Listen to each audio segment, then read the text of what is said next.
In 2013, like for the past 15 years, there's been a trend downward in the number of approvals. Last year was a banner year. They had 39 drug approvals, which was the first time in like 15 years that we had that many. But overall, for the last 15 years, the number of drugs approved has gone down, and partly because we've pretty much filled out our dance card on chronic diseases. We don't need any more antihypertensive drugs. We don't need any more lipid. I mean, we need them, but there's nowhere else to go. And so what we're seeing now is a trend for pharma to start looking towards orphan drugs and specialty diseases. And so there is this trend more towards specialty drugs, even though we're still getting some Me Too drugs here and there and a few little ones that are important. It's not what it used to be. And I think what we're going to see for the next 10 or 15 or 20 years is this kind of fewer drugs, more specialty drugs. And then about 20 years from now, you're going to start to see cures for diseases as opposed to just drugs. But it's going to take some biotechnology and microbiology coming up with, okay, now we can do gene therapy and we can do this and do that. And so while we're treating symptoms of hypertension and cholesterol and all those other things now, eventually it's going to be, we're going to cure those diseases or prevent them totally. The patients that I think are benefiting the most from the most recent approvals, there's actually three patients or three disease states, if you will. I think COPD has become big. In the last couple of years, we've seen a lot more approvals of, not that these are great drugs. COPD is a tough disease. There's nothing that's going to stop its progression, but it can make people feel more comfortable in decreasing the symptoms. And so what we have now are once daily long-acting beta agonists, once daily long-acting antimuscarinics or anticholinergic drugs. And the beauty is that means, and people don't like doing inhalers. I mean, people would much rather take pills, but now all they have to do is once a day and they have pretty much coverage. So those folks, it makes it a lot easier, and the inhalers have become a little bit easier in terms of use.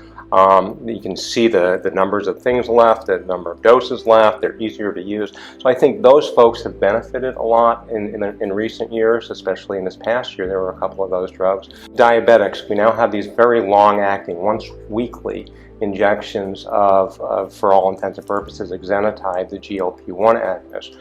And that means that a couple of good things that if you can get the levels of a drug up, it's just once a week, you're not going to have the peaks and valleys. And so without the peaks and valleys, and the peaks is where you get the side effects like the nausea and all that stuff. And in the valleys, you're not getting any efficacy. So now we're just having this kind of whole week of being at a level that's good. And so you're seeing patients benefit. The problem is those drugs are still expensive.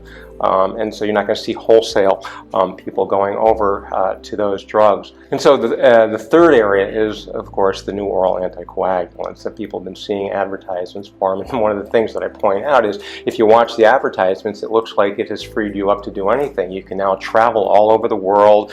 If you can afford to, you can go to New Zealand and go hiking. You can go visit your old high school buddies for a reunion because you don't have to have monitoring done like you did with warfarin. I think there's some benefits to those drugs beyond just the fact that you don't need to have INRs drawn all the time.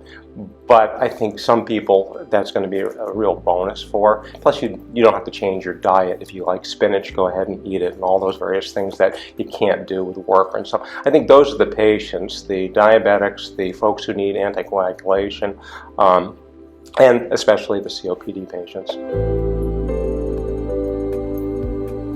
One of those areas is certainly antibiotics. Antibiotic resistance continues to be a problem, and it's going to get worse and worse and worse as time goes by, and we have no new antibiotics. In fact, when I'm teaching antibiotics, which I will be this week, I tell people, the newest class of antibiotics, the newest class of antibiotics for primary care providers is now 32 years old. It's the fluoroquinolones, which is 32 years old. It's kind of like the 737s that people have flown here in, they're dinosaur drugs.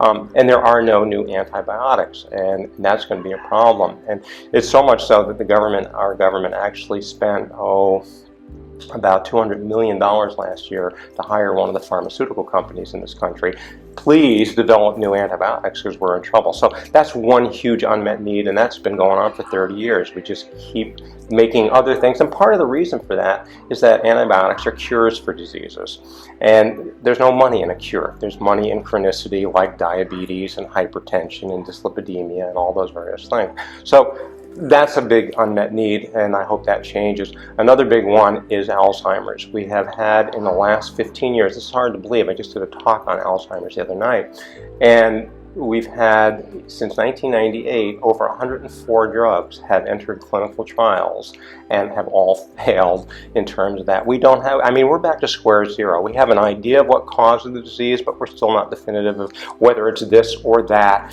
And we certainly don't have any drugs out there on the near horizon, I hate to say, that are going to be good. So that's another big one, especially for people like me, the baby boom generation, who are getting closer and closer to that. I'm looking at, there's nothing out there for us in the next 5 or 10 years, and this is going to be a tough one.